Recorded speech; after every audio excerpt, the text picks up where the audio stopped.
Hi, we are the team conformed by Marco, Bernardo, Gonzalo, Gerardo, and me, Carlos, and we are engineers assembled.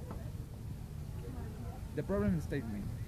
We want to know what's going on when an object that is emitting a sound comes closer to a receiver of the emitting frequency, and what's happening when the same object is moving away from the receiver, and what is the real frequency that the receiver is perceiving. Work, we will resolve in team a problem, applying the knowledge previously learned in class. Our objective is to prove that we can find the answer for a real problem with the knowledge class gave us. Nowadays, we listen almost all the time to Doppler effects, but probably we analyze why is this happening.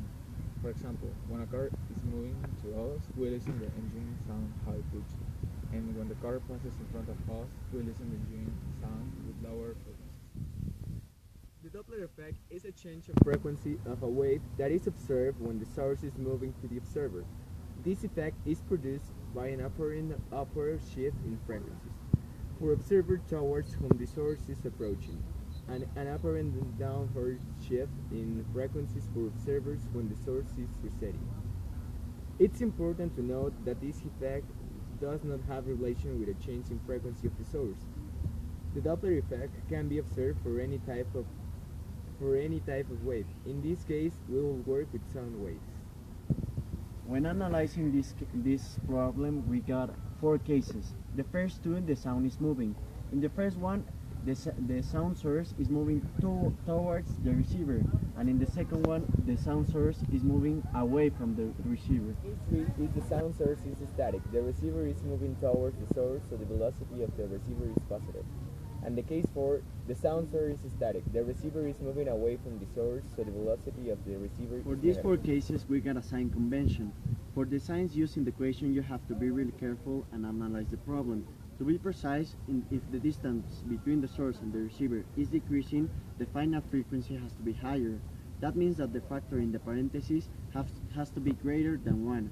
If the distance between the source and the receiver is increasing, the factor in the parentheses has to be lower than 1. Accordingly to this, you have to analyze the problem and adjust the signs in the equation. The Doppler effect has many applications. For instance, measuring the speed at which a star is moving away from Earth. As they start to move away from Earth, the frequency starts to decrease in an effect called redshift, in which the frequency of the light wave starts to decrease until it is no longer visible and starts to become an infrared light. In conclusion, the Doppler effect is a real phenomenon, which depends on the position of the receiver. As the sound source is coming closer to the observer, the perceived wavelength starts to decrease. This means that the frequency is increasing. The reverse also happens. As the source moves away, the perceived wavelengths start to increase, which translates into a decreased frequency. All of these we conclude thanks to the equation we stated and gave reference to earlier.